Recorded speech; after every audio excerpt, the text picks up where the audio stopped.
మంథని నియోజకవర్గానికి వరాల జల్లు కురిపించారు సీఎం రేవంత్ రెడ్డి. కాళేశ్వరం అభివృద్ధికి మాస్టర్ ప్లాన్ రెడీ చేయాలని అధికారులను ఆదేశించారు. 200 కోట్లతో కాళేశ్వరం పుణ్యక్షేత్రాన్ని అభివృద్ధి చేస్తామన్నారు.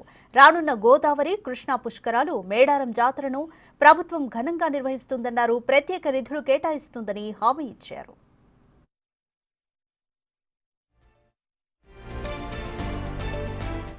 ఈ సరస్వతి పుష్కరాలే కాదు, తొందరలోనే గోదావరి పుష్కరాలు, కృష్ణా పుష్కరాలు, సమ్మక్క సారలమ్మకు సంబంధించిన జాతర, ఇవన్నీ కూడా రాబోయే 3 సంవత్సరాలలో తెలంగాణ రాష్ట్ర ప్రభుత్వం నిర్వహించే అదృష్టం నాకు కలగడం నేను చాలా సంతోషంగా, అదొక ఆశీర్వాదంగా నేను భావిస్తున్నాను.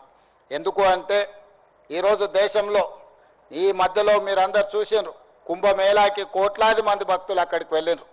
ఇతర ప్రాంతాలలో సరస్వతి పుష్కరాలతో పాటు దేశంలో గంగా, యమున, ఎక్కడెక్కడైతే నదులు ఉన్నాయో, నదులు నాగరికతనే కాదు, నదులను దేవాలయాలుగా, దేవతలుగా భావించి మన వాళ్ళందరూ కూడా ఆచార సంస్కృతులను పాటించడం మనం చూస్తూ ఉన్నాం.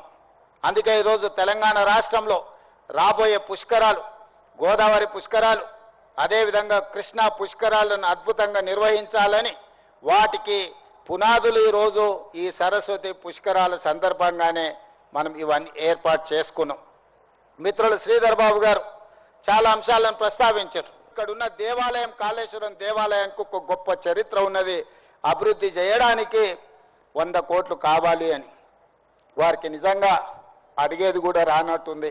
100 కాదు, ఈ ప్రాంతాన్ని అద్భుతంగా అభివృద్ధి చేయడానికి, ఒక పర్యాటక క్షేత్రంగా మార్చడానికి రాబోయే గోదావరి పుష్కరాలు అంటే కాళేశ్వరంలోనే మంథని శాసనసభ నియోజకవర్గంలో ఈ ప్రాంతానికి దేశం నలుమూలల నుంచి భక్తులు వచ్చే విధంగా 100 కాదు, అవసరమైతే 200 కోట్ల రూపాయలైన కేటాయించి ఒక గొప్ప పర్యాటక క్షేత్రంగా భవిష్యత్తులో పెట్టుబడులు పెట్టడానికి అవసరమైన ప్రణాళికలు సిద్ధం చేయడానికి మా రాష్ట్ర ప్రభుత్వం సిద్ధంగా ఉంది.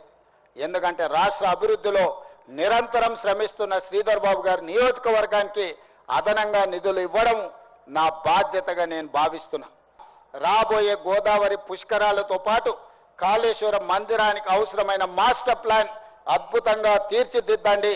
100 కాదు, 200 కోట్ల రూపాయలైన రాష్ట్ర ప్రభుత్వం తరఫున గ్రీన్ ఛానల్లో నిధులు ఇవ్వడానికి ప్రభుత్వం సిద్ధంగా ఉన్నది. ఆ బాధ్యత నేను తీసుకుంటానని చెప్పి భక్తులందరికీ నేను విజ్ఞప్తి చేస్తున్నా. మంథని నియోజకవర్గ ప్రజలకు మీరు అదృష్టవంతులు. శ్రీధర్ బాబు గారు లాంటి నాయకుడు మీ ప్రాంతానికి ప్రాతినిధ్యం వహిస్తున్నాడు. కాళేశ్వరం త్రివేణి సంగమంలో జరుగుతున్న సరస్వతి పుష్కరాలకు సీఎం రేవంత్ రెడ్డి హాజరయ్యారు. ఇవాల్టి నుంచి మే 26 వరకు 12 రోజుల పాటు సరస్వతి పుష్కరాలు జరగనున్నాయి. 17 అడుగుల సరస్వతి ఏకశిలా విగ్రహాన్ని నదీ తీరంలో సీఎం రేవంత్ రెడ్డి ఆవిష్కరించారు. మంత్రులతో కలిసి సీఎం పుష్కర స్నానం ఆచరించారు.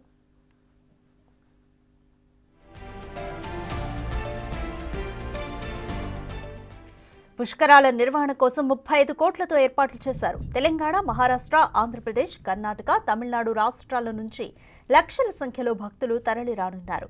పుష్కర ఘాట్లు, మంచినీటి వసతి, రోడ్ల మరమ్మతులు, పార్కింగ్, పారిశుధ్యానికి ప్రాధాన్యతనిచ్చిన దేవాదాయ శాఖ ఎండల తీవ్రత ఉన్నందున టెంట్లు, పందిళ్లతో భక్తులకు సకల ఏర్పాట్లు చేసింది.